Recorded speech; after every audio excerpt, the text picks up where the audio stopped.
Well, hello everyone. Welcome to this history tour of First Unitarian Universalist Church. I'm the Reverend Paul Beadle. I'm the minister of this church since 2013 until now, 2023. I'm going to talk a little bit about the history of the church in this room, which has a timeline in it, and then we will proceed to the sanctuary and the narthex and the memorial hall and vestibule of the classroom building, and then into the chapel.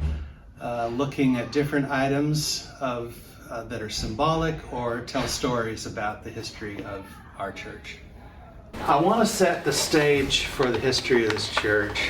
Our timeline starts in 1821. 1833 was the point at which this congregation broke from the Presbyterian Church. We were part of the congregation of First Presbyterian Church. Around the late 18-teens, First Presbyterian Church got organized. They brought a man named Sylvester Larned. He was a young 20-something energetic missionary. He lasted 2 years, caught yellow fever, and died. A very, very beloved figure. And a couple members of the church were vacationing up in Kentucky. And for some reason, Theodore Clapp was there and was asked sort of informally, could you give a sermon this Sunday? So they heard him preach. And they said, maybe we can get this guy to come down to New Orleans. And they talked to him and they persuaded him to come. So that's when he arrived, 1821. One of the errors of histories that are written about us is that Theodore Clapp was a Presbyterian. No, he was not. In 1801, the Presbyterian Church and the Congregationalist Church, mostly in New England, entered into what was called a plan of union. This was for the purpose of creating new churches in the West. And this area, Mississippi, Louisiana, was the old Southwest, historians call it. So Congregationalists were turning out ministers, and didn't have enough pulpits. Presbyterians knew how to organize and support churches in presbyteries. Presbyterians approached the Congregationalists and said, look, we'll organize and support churches. You can start a congregational church, you can start a Presbyterian church. We'll share ministers, we'll have congregational churches serving our Presbyterian churches. We decided to, but let's do this together and get some religion into this rough and tumble frontier. That's what the deal was, starting in 1801. He was Congregationalist, Theodore Clapp. He came down, was persuaded by these church members to come down. He thought he was coming for a season, maybe a couple of years. Ended up being something like 35 years. This is the 1820s, 1830s. Little by little, agitation about slavery is heating up. And the 1830s was the real beginning of the hot agitation against slavery. This is when churches started dividing. Mississippi Presbytery was very conservative, very pro-slavery, very Calvinist, very concerned that what was being preached from their pulpits was really towing the line of the church's official theology. Clapp was not doing that. He was a Congregationalist. Why would he do that? But he had to respect who he was serving. So he was trying hard, but it got to the point where the Presbytery accused him of heresy. But in 1833, he was expelled from the Presbytery. So he came back to church. He said, look, I've been expelled from the Presbytery. It's the Presbyterian Church. I'm willing to step down. But the church was divided around this. And there were about 40 members of the church at this time. Around the time that he's discharged from the seminary, 15 out of those 40 left and refounded First Presbyterian Church. So now he's got 25 in his congregation. And those 25 said, no, we're leaving Presbytery with you. That's when this became an independent church.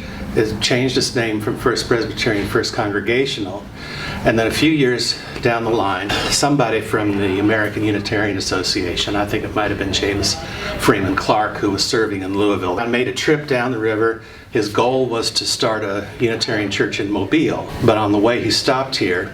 And something I read, the story went this way, that somebody from the AUA came down to New Orleans, started sniffing around, where can we start a church?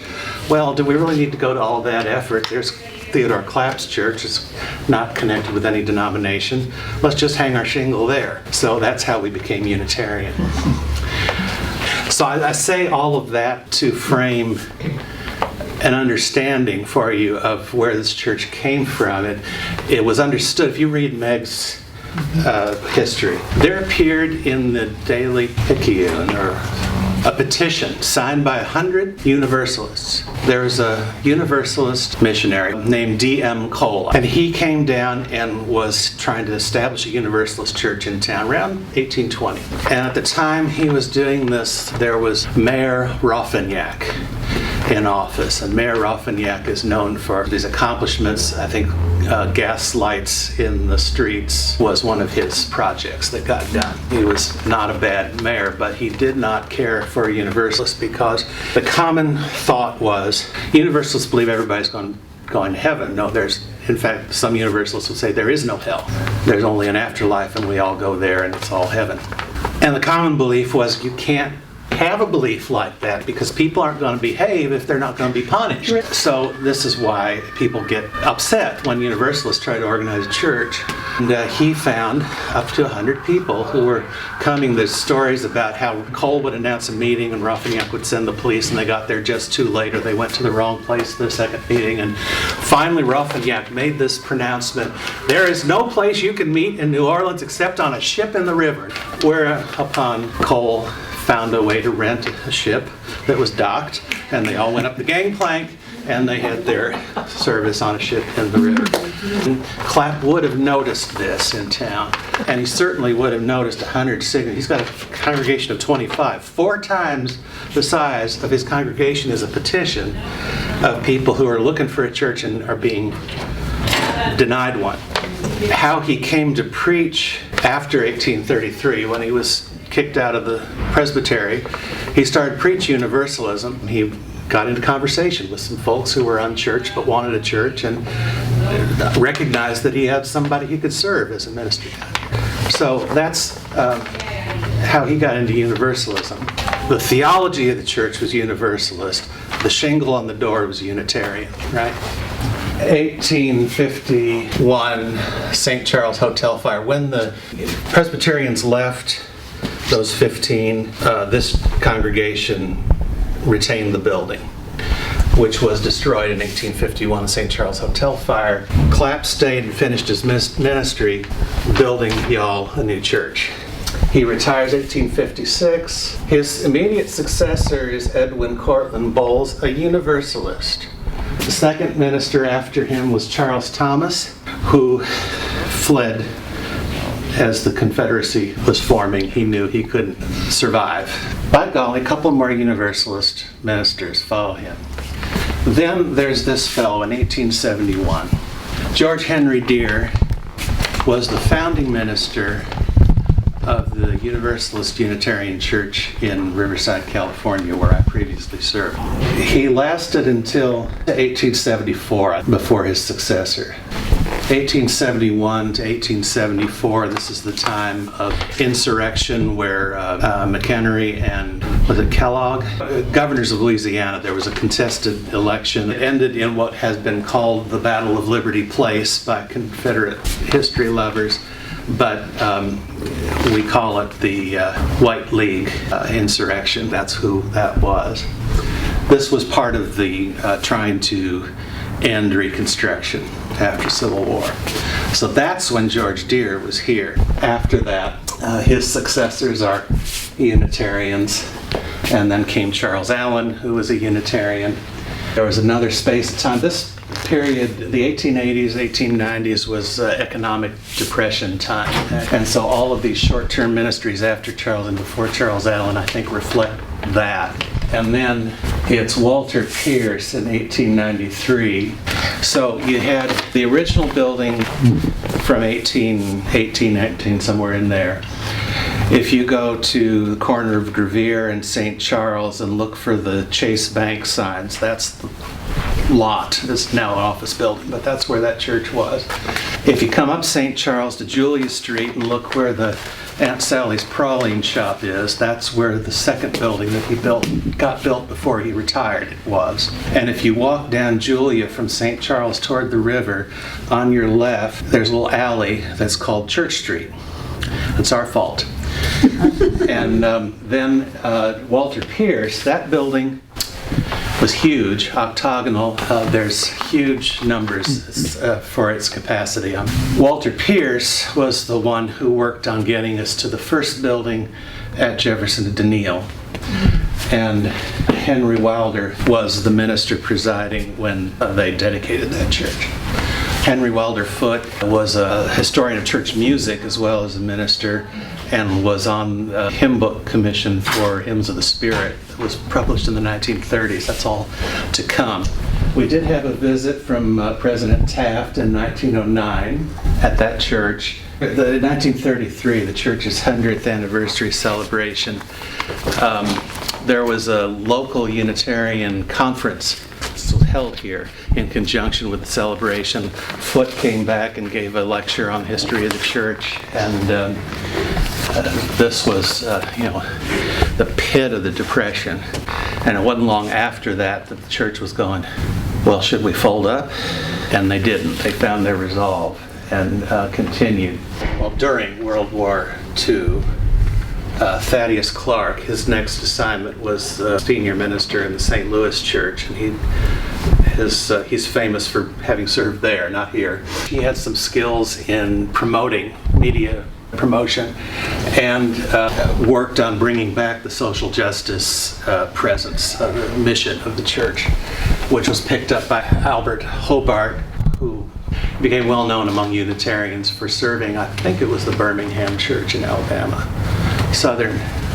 leading Southern minister. And then the D'Orlando came after him. So you've had leading ministers rebuilding this church after the war and during the war. Sid Peterman was your interim after Albert. He's one of the legends of Unitarian interim ministers.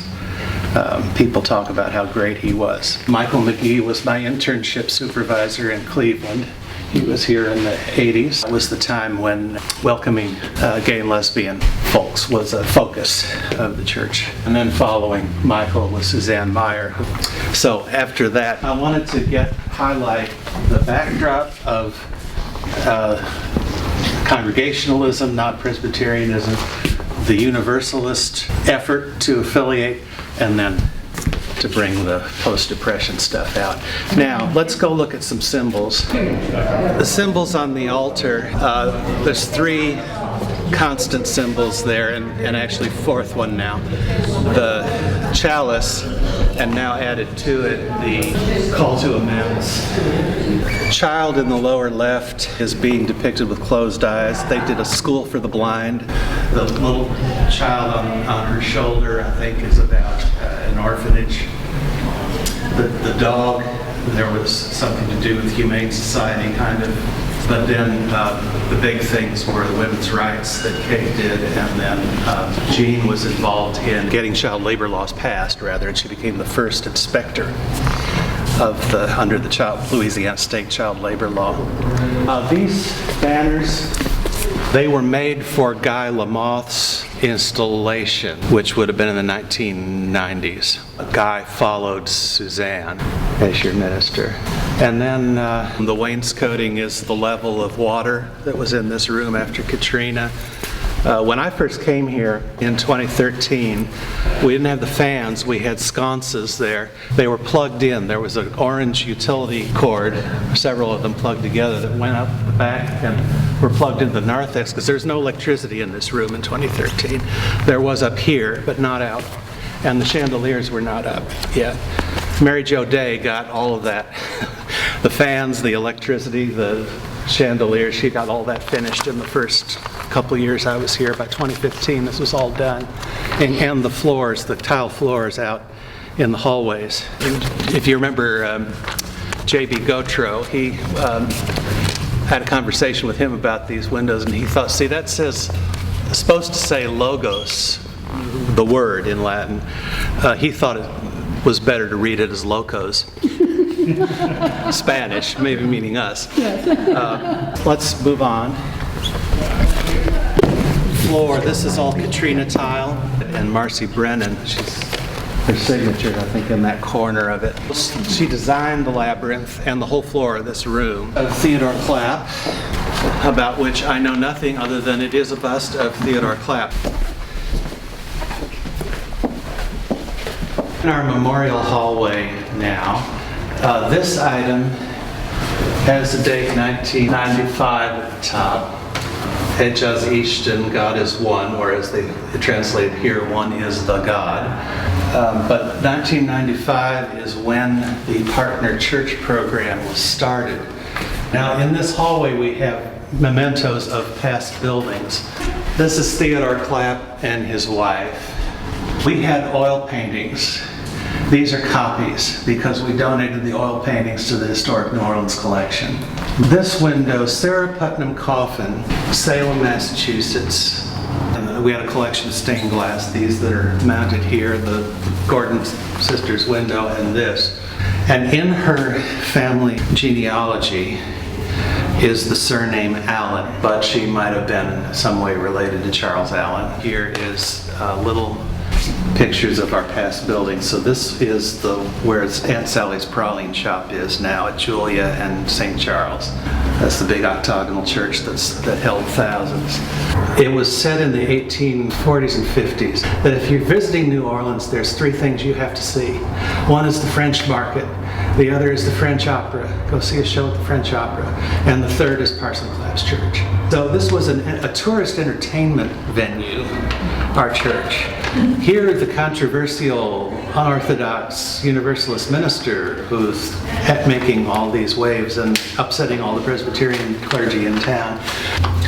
These windows are souvenirs of that building, and the frames for them are the work of Charles Foster, who was a member of the church. This is a young Albert d'Orlando. Probably reflects how he looked when he came in 1950. This is the first building at the corner of Jefferson and Denille. These come from that building. We have our memorial of the experience of Katrina. Martha Valentin had just been called and moved to New Orleans a month before the storm. And she and her wife lost everything in the storm. And she served you for 18 months, and you had worship services over the phone, conference call style. She had a background in radio production. She knew how to do that, and she held you together. This is why, we have Parson Clapp, 30-year ministry, d'Orlando, 30-year ministry. 18 months, but just as important, right? And this represents the floodwaters rising. That's just very moving. The chalice extinguished, but burning brighter afterward. This is beautiful. This painting's here too to look at. That's Charles, self-portrait, and this is Oscar Flowers, for whom our classroom wing is named Oscar Flowers Wing. And then Leslie Runnels did this Symbols of the Seven Principles with the children's version, or an easy version. And then this is Seven Principles of Black Lives. Leslie has lined them up and combined these three. Another piece of Leslie's work is halfway up these stairs. That chalice symbol was the logo for the Center for Ethical Living and Social Justice Renewal. It was on their letterhead and postcards and all of that. That piece of stained glass with light in it was a gift from All Souls Unitarian Church in New York City, where Forrest Church was the minister for many years, and that's a quote of his. Want what you have, do what you can, be who you are. And then the other two permanent items here that's Albert d'Orlando again, and this is his second wife, Kathy Cohen. But this is one of 4 panels that Paulie d'Orlando did, Albert's first wife. These are from this 2017. This one says 2011. Looks like the same artist.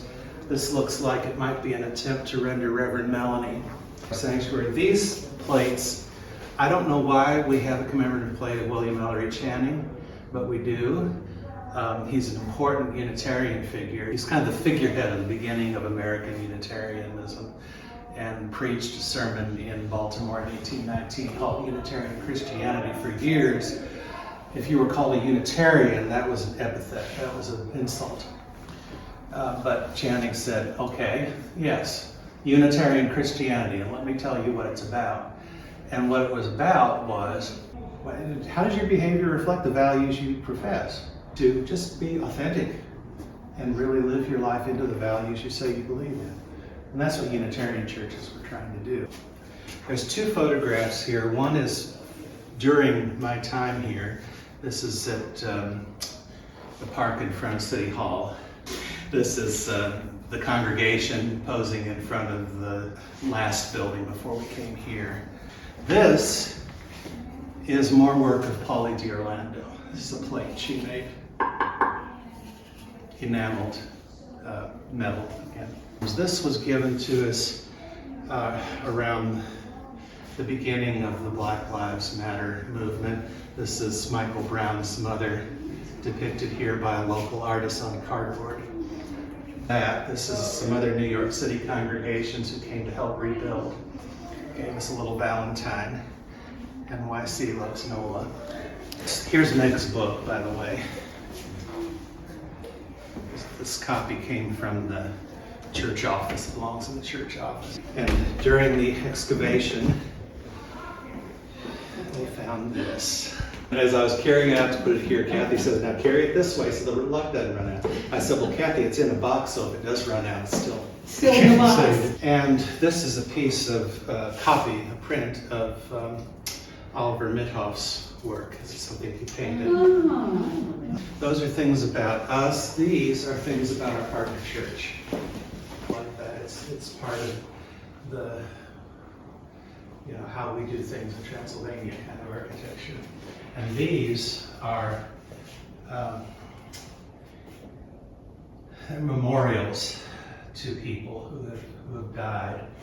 The model of those. They have those in their churchyards, they have those in different places. Where they come from, by legend, is that the ancestors of the Hungarians who came in the Dark Ages or Middle Ages riding in on horses and raiding towns, and those people would bury a chief in a mound and put a spear and decorate it. That's why that form. This is something they gave us 1997, it's dated. This is early in the partner-church relationship. Now, Ermosh is the name of the town, 1997, and that down there, 1 Corinthians 13, verse 8, which is, love never fails. This flag was given to me by the mayor of Ermosh, who is a member of our partner church. This is in Hungarian, and this is in Romanian, because they have to have both languages going on over there. These are Christmas cards. One of them's in English, two of them in Hungarian. But when I went to visit in 2018 was the 450th anniversary of the Edict of Torda. Edict of Torda is the first declaration of religious tolerance, at least in Europe, ever. And that celebration was happening all through Transylvania. All the churches had these big banners that 450 years on it, and this is a little medallion commemorating this jigsaw puzzle. This is the 19th century painting of the Edict of Torda. This figure preaching here with his arm raised is supposed to be Ferenc David, who was the first Unitarian leader of the Unitarian movement in Transylvania. The face here, though, everyone admits is modeled after Franz Liszt. These claws, these are all stitched together. This one was given in 2002 to us. And this one is interesting because it's not for like laying on the table or being an altar cloth, it's to hold your hymnal. This is the covers of the book go in there. And every church had these. There was not an uncovered hymnal So that's the special exhibit, and I guess the end of our tour.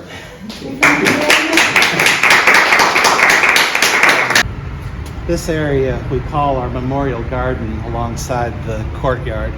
Members who have died can have their ashes scattered or buried here. This sculpture, this was commissioned sometime between 2013 and 2015. Before we were just scattering ashes and we didn't have any names, any way to mark the names of people. So this was commissioned to do that. And the artist designed it so that these leaves can be removed, or I guess they'd be trimmed off, and then you see how it's been welded back on here for a name that's been engraved. So this way we can have something that says whose ashes were here.